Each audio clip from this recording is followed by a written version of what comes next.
An Omega print advertisement in Time's September 12, 1960 edition stated that $125 was all it took to become the proud owner of a fully waterproof, shock-resistant, and notably elegant Seamaster.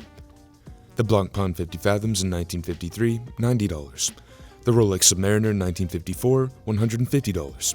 The list goes on and on. The 50s through the 60s was a big time for divers and diving as the commercial sport we all know and love, which led directly to the popularity of dive watches for the average consumer. Figures like Jacques Cousteau and the newfound interest in extreme sports riding off the back of counterculture prompted watchmakers to meet the need. I think we'd all wish the prices of those iconic divers stayed as low as their mid-century MSRPs, but sadly, here we are. Omega's cheapest Seamaster pushing $2,500, you'll be lucky if you can find a 50 Fathoms under $10K, and the Rolex Sub, even if you can find one at retail, expect to pay around $10,000, or 2 to 3 times that on the secondary market. So where does that leave us, the ones with both feet firmly planted in reality with bills to pay and mouths to feed? Well, we carefully put together a hand-picked list of absolutely 8 beautiful divers you can buy new for under $1,000 to meet this need. So now, pardon the pun, but let's dive right in. Part of Seiko's Prospex line, short for Professional Specifications, the Seiko Prospex SRPE99 Padi Edition, also known as the Seiko Turtle Padi Edition, is a purpose-built diver for the Professional Association of Diving Instructors, or Padi, the world's leading organization for scuba training. The rounded cushion case shape is what prompted fans of the Seiko Prospex diver to nickname it the Turtle, appropriately enough. At 45mm in diameter with a 47.7mm lug-to-lug and a 13.4mm thickness, the Padi Edition builds off the framework of the classic Seiko Turtle, another truly fantastic diver under $1,000, with a full brushing across the top of the case, a beautiful blue dial decaled with the Padi logo, and the addition of a Pepsi-colored unidirectional timing bezel. For anyone who's worn a Japanese dive watch and they have shared character traits, you'll find that most chunky divers actually wear much smaller than the paper specs would have you believe. It's because of the stout lug-to-lug. Citizen's the same way. The offset crown at the fore also goes a long way to lessen the perceived heft on the wrist, as Seiko kinda builds it into the case shroud. As it's made for the Diving Association, Seiko didn't skimp on the water resistance, offering a solid 200 meters or about 600 feet, far past the 130-foot limit Padi sets in place for safe recreational diving. The original Seiko Turtle employs a jet black dial with white indices. Seiko swapped that and chose a bold, ocean-esque blue with a decent amount of reflectivity for the Padi Edition. Above the 3, above the crown, there's a bright white unframed day-date window, and the slope chapter ring on the periphery uses red accents instead of white. One of the best aspects of any diver is the loom, and the Padi Edition has it in spades. Check it out. Inside, Seiko employs the in-house automatic 4R36. It's a very well-known and well-loved caliber for Seiko with 41 hours of power reserve and a beat rate of 21,600 bph. Its predecessor, the 4R35, is one of the most widely used automatic calibers at this price tier, so you can expect to see it again if you're looking at other Seiko divers. Seiko doesn't always offer steel bracelets, but for the Padi Edition, however, you're in luck. For about $550 retail, it's not anything fancy, but the 3-link brush unit does the job and it looks great on the wrist. Alright, SNL's church lady would have a field day with this one. Our second dive watch under $1,000 is not for the faint of heart, but you don't have to sell your soul to get one for yourself. Even the Prince of Darkness likes a bargain. Case in point, the bright, distinctly retro Bulova Devil Diver at $600 even. 1972 saw the Bulova Oceanographer, as it had 666 feet of water resistance thanks to a bit of humorous and healthy competition between Bulova and the likes of other Swiss brands. The sinister nickname stuck. Now, just a few years ago in 2021, Bulova conjured it back to life, this time assigning it with the Devil Diver moniker directly. 41mm wide, 46-ish lug-to-lug, 14.5mm thick. We won't spend too much time on dimensions since specs are easily located with a quick Google search, but it's highly wearable for a watch category that regularly produces divers 43mm plus. The stainless steel cushion case comes fully polished, so it kinda looks like the Sub 300T. It definitely demands your attention, safety orange dial aside. Design-wise, it certainly rubs shoulders with the Doxa Sub 200, which came out in 2019. But you can't dismiss it as a blatant copy, since it's almost a carbon copy of the original early 70s Bulova Oceanographer, and a second-gen evolution of a limited edition run of, you guessed it, 666 pieces in 2018. Although the branding and history behind the watch is playfully jocular, it's a serious diver. 200 meters of water resistance courtesy of a screw-down crown, uber bright legibility, bright luminous hands and markers, a unidirectional timing bezel with a 60-minute scale with a dial-matching 15-minute warning track, ISO certification, etc. Reading the dial, which is more fluorescent safety orange than hellfire orange, is almost retina burning. It's so bright that it's near impossible to capture on camera. We did our best, of course, but you'll have to take our word for it. If you thought anything from Doxa was bright, think again. It's brighter. The dial uses some tricks that make you keep revisiting its surface. Take for example the minute track, which you'd normally see punctuated by larger markers. On this reference, you'll have the minute track inside the loomed hour markers themselves, topped with plexiglass jewel-like cylinders, inset within an Art Deco 4-prong setting. The Devil Diver has heaps of character, but one minor element we could do without would be the webbing of metal connecting each letter of the Bulova logo type under the 12. Minor detail, but cleaning this up would make for an even sharper, cleaner read. Now, there's nothing maniacal about the movement, and this is usually where Bulova receives most of its criticism, in general. Kind of a modern Tag Heuer situation, having the choice to slowly move operations in-house, but still choosing off-the-shelf movements that don't quite match the elevated price points. Not so much the case with the Devil Diver, as it does have history itself, not a new creation, but the Miyota 821D automatic movement with a plus or minus 10 second or so deviation a day, and a rather sluggish 21,600 bph beat rate, does leave a bit to be desired. In any case, one step backward but two steps ahead, since the 19mm rubber waffle strap Bulova supplies is not only period accurate, but super comfortable on the wrist, and it looks pretty damn sharp. If you've scoured this price bracket before, you'll know that micro brands dominate the diver space between $500 and $1,000. Swiss brands with extensive heritage are usually considerably more expensive, and the Japanese divers are usually some of the most affordable and can be found well under $500. The Baltic Aquascaphe in classic blue gilt is the perfect example as to why this is the case. At $635, this diver is the epitome of an attractive tool watch with a timeless mid-century inspired design. For a brand that's only been around since 2017, it's a truly fantastic reference. Baltic employs a few case materials within the Aquascaphe line with stainless steel and titanium. Our blue gilt version is the former, and it's 39mm with a 47mm lug-to-lug, a 13mm thickness, and wears fairly true to form. The fully brushed main case is a Longines-ish diver feel, but it's by no means an homage. Looking at it from the sides, the overall shape is flat, uses a well-proportioned screw-down crown at the 3, and sports a very attractive 120-click unidirectional sapphire bezel with a very limited amount of markers only present at the cardinal hours. As much fun as the case is, we couldn't stop looking at the dial under the double dome sapphire. This is the blue gilt colorway with a sunray finish, and the best part is that the color shifts and morphs depending on the type and source of light. For example, in a normal office setting with even fluorescent lighting, it renders as a deep dark blue. Then, the moment you walk outside in the harsh sun, the dial comes alive with a lighter blue reflection almost metallic in nature. The choice to use a beige colorway for the dial's applied elements, some of which are actually stamped out or applied with beige C1 grade Superluminova, and like the bezel's markers, was an excellent choice. The warmth goes so well with the deep blue. Inside the case, we have an automatically wound Miyota 9039 with a 42-hour power reserve with hacking seconds. This is why, in part, microbrands shine between $500 and $1,000. By utilizing their own designs and then employing reliable and much-loved off-the-shelf movements with or without modifications, they're able to keep their prices far lower than brands who are completely vertically integrated. Sure, you may sacrifice a bit of timekeeping, but the value in this model is tried and true. What really ties the Baltic Aquascaphe together on the wrist is the 5-row mirror-polished beads of rice bracelet. It keeps the vintage vibes on the surface, and it's equal parts classy and comfortable, like a piece of fabric that perfectly contours the wrist. Scuba diving isn't all rainbows and butterflies, or tourists and coral reefs. The popular recreational sport has real life-saving utilitarian application. Case in point, military reconnaissance, or in this case, search and rescue. The Marathon MSAR Arctic Edition is only one variant in a slew of uber-popular EDC-friendly dive watches, first built for search and rescue units within the Canadian government. They're extremely rugged dive watches, able to withstand virtually anything, a 300-meter deep dive at the top of this list. Our unit here is the 36mm Arctic Edition based on the TSAR Quartz line, but this size is considered medium, hence the MSAR designation. There are both automatic and quartz MSARs you can choose from, in addition to a few different dial colors. The fully brushed 316L stainless steel case, as we mentioned, is one of the most rugged you'll find integrated on a dive watch, Japanese divers aside. A huge component to this is the chunky timing bezel featuring deep channels that builds in heaps of grip. The crown, flanked by a pair of pointed crown guards, also comes fully knurled without any branding, only further adding to the hyper-industrial look. And on the backside, you've got a screw-down case back absolutely packed with technical specs, including the ISO 6425 certification.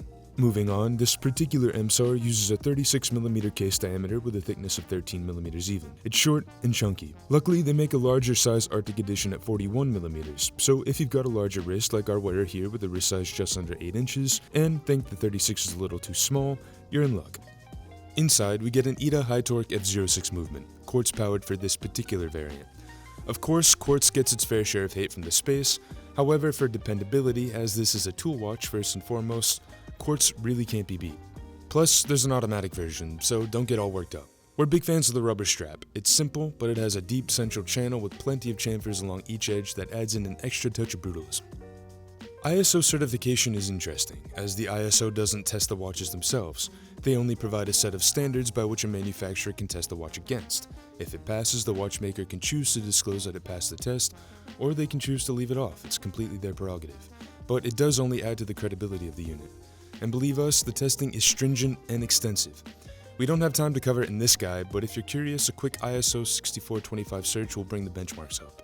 The dial is quintessential marathon. It sits very low in the case, uses a concentric 24-hour Arabic numeral scheme, has an offset date window between the 4 and the 5 misaligned with the crown, and has H3 and radioactive markers to disclose the tritium tubes at each hour, and set within the handset, that glow very softly, consistently, due to their constant chemical reaction. Top it off with a bright red seconds hand, and we think the overall color scheme of the Arctic edition is one of the best, especially for visibility since we're talking about dive watches. Without going full mid-century, sub-40mm divers with a modern design language are tricky to come by. Under $1,000, your options are severely limited, namely to a handful of Seiko's newest Prospex creations like the stunning SJE093 or the SKX007 smaller reissue, the SKX013. Swiss watch brand Tissot gets a lot of love here in the States, so Certina, another Swatch Group sibling, tends to get overshadowed. However, it's quickly re-establishing itself as an affordable dive watch destination. Case in point, the DS Action Diver, currently retailing for a touch under $900. We say re-establishing only because Certina is old, 1888 old, only 30 years younger than Tissot, and marched to the beat of their own drum until their acquisition by Swatch in '83. The DS Action Diver drew its first breath in the late 1950s, and actually it looked a lot different than it does today, in that it had a set of rectangular hands, mid-century dial typography, and a box sapphire, elements that are not integrated into the modern DS Action Diver.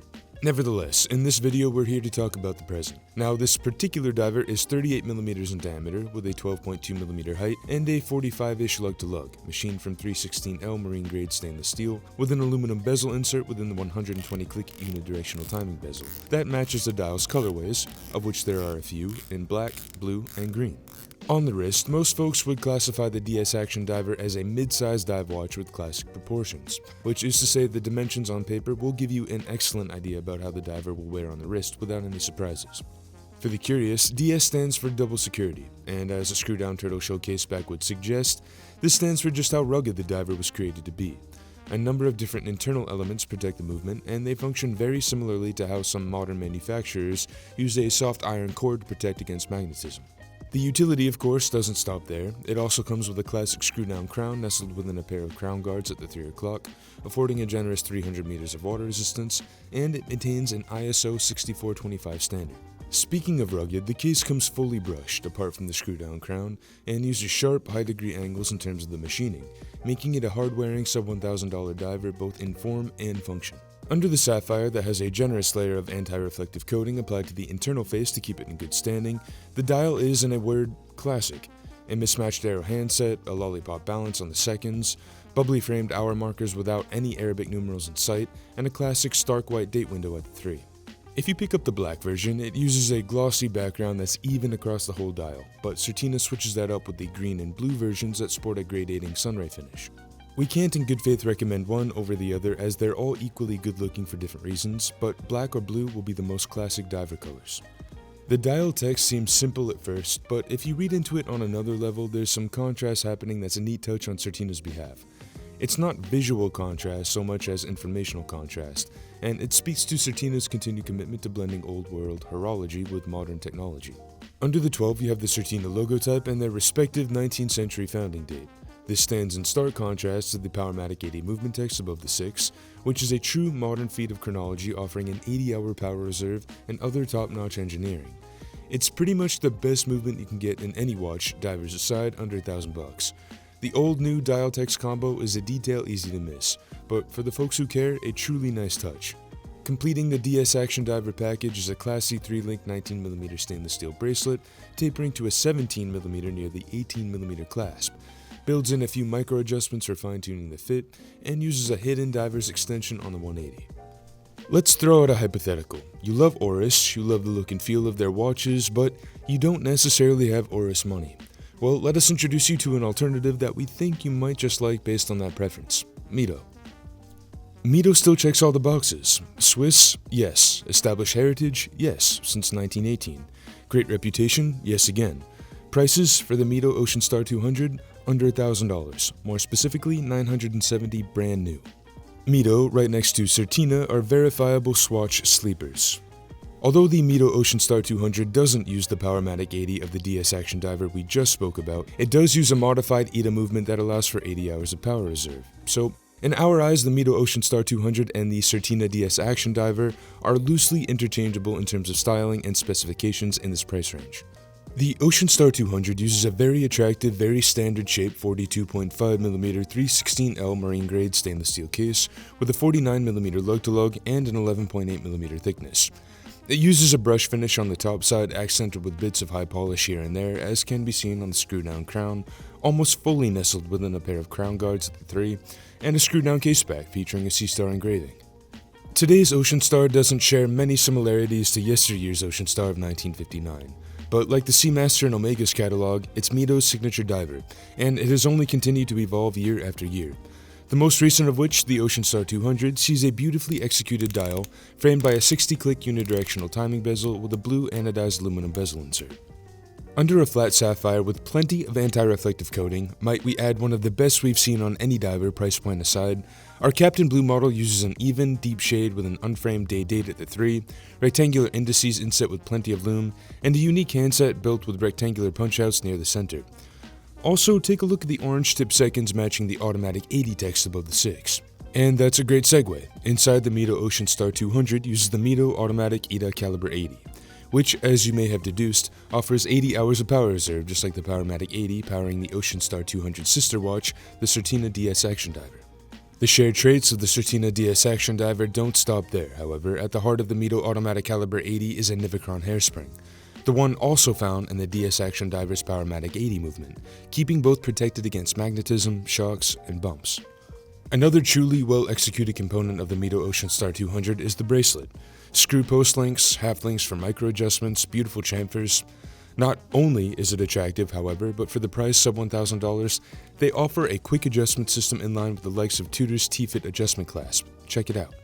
The action is based on a double push button system, like the one that actually undoes the clasp, but this time you get to move the bracelet back and forth to find a precision fit. Diver Jacques Cousteau loved the Doxa Sub 300T so much, you could regularly catch him on his hit TV program The Undersea World of Jacques Cousteau, with a Doxa Sub strapped to his wrist over his wetsuit. Fast forward, a lot, to 2019 at Baselworld, and the release of the Doxa Sub 200 came as a surprise, but a welcome one. The styling of the 300 series has made a resurgence, but it's not the most wearable diver for everyone.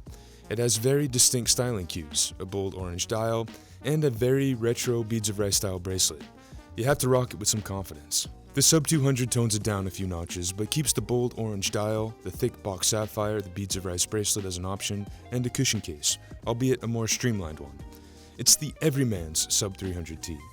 So I guess it doesn't tone it down a ton, but it's certainly more conservative, and it's no less fun. Under the box sapphire, sporting a thick application of anti-reflective coating, the professional dial, Doxa's name for bright orange, is highly recognizable, albeit a touch darker than the 300T. Completely framed rectangular markers, a box-shaped handset, minimal dial text under the 12 and above the 6, now perfectly centered, a simple unframed date window, and heaps of lume, but nothing overboard. Dimensionally, we're talking 42mm in diameter by 46mm lug-to-lug with a 13.8mm thickness. The 200 takes the diameter down by half a millimeter from the 300T's 42.5, but the span of the cushion case on the 200 is less prominent, and the black aluminum bezel insert goes a long way to lessen the wearing experience on the wrist. The 200 is highly wearable for folks who gravitate toward the 39 to 41mm range. This is the minimalist's Doxa Sub, and that's because it's far less cluttered, and that's because the dial is physically larger, and that's because Doxa simplified the bezel, and that's because there's no more meter or feet scale, and that's because the Sub 200 is the definitive gateway drug to Doxa's pricier, even more professional offerings. Inside, you get a highly serviceable workhorse of a movement, the ETA 2824-2. For the price, you're going to be hard-pressed to find another movement as reliable and fixable under $1,000. Plus, the Sub 200 protects it with a screw-down crown offering 200 meters of water resistance. So even though the design is more minimalist, the utility is certainly not lessened, by any means. We got our hands on a bright orange waffle-esque strap, and it's tons of fun for the summer. For year-round use or for more formal occasions, Doxa offers a beautiful stainless steel beads of rice style bracelet for an extra $290. Hamilton has a storied history with field watches, and everyone drools over the Khaki field, lesser known as the Hamilton Khaki Navy Scuba. Same line, different application. The Khaki Navy Scuba is an evolution of the 2016 Baselworld release of the latest Frogman, which made its debut in the early 1940s. Despite its real-world technical use case like the Khaki field, in typical Hamilton fashion, the Frogman made an appearance in 20th Century Fox's The Frogman in 1951 on the wrists of an elite team of Navy divers. Even though that naming convention has morphed, the DNA is all there, albeit streamlined, and has just as much practical history as the Khaki field. We digress. This radial green Khaki Navy Scuba uses a 43mm marine-grade stainless steel case with a 12.58mm thickness, 300 meters of water resistance, a standard set of sloping lugs, and full brushing everywhere but the crown and along the bezel's coin-edge finish. In terms of the bezel, the Navy Scuba uses a 60-click stainless steel unit with a ceramic insert, finished with a gloss that's certainly Submariner-esque, even though technically the original form, the Frogman, predates the Submariner by some margin. Dial aside, you can't discount the similarities. In all regards, the Navy Scuba is a streamlined, more sophisticated, and highly wearable iteration of the Frogman of yesteryear. Speaking of the dial, Hamilton builds in a number of different colors: black, blue, green. They're all great, and the blue and green versions sport this textured radial background that's lighter near the center, then gradates out to a darker shade. In military fashion, instead of hours 1 through 12 on the dial, the Navy Scuba uses Arabic numerals from 13 to 24 instead of trying to pack in 2 rings of markers. Since it has military origins, this is a cool tip of the hat. Each marker is plated and framed and slightly raised off the dial, like the handset, and all are inset with plenty of loom. Inside, Hamilton employs the trusty H10 caliber. If you're at all familiar with Hamilton, you'll probably recognize it from the Khaki field autos. But closer still, it was also used in the Frogman autos as well. It gives you 80 hours of power reserve and a modest 21,600 bph beat rate for decent accuracy. Even though you could certainly rock a 22mm rubber strap on this diver, Hamilton lists it with a very rugged 3-link fully brushed stainless steel bracelet with a very standard Hamilton branded push clasp that features 2 micro adjustments for fine-tuning the fit. Alright, well that brings us to the end of this guide, and even though we weren't able to take an extremely deep dive into each one of these divers under $1,000, we hope you saw something you liked. As we mentioned in the beginning, our list is made up of our favorites, and there are dozens of possible divers between $500 and $1,000 we would have liked to include but just didn't have the time. If we missed your favorite, just drop us a line below. We'd love to hear from you.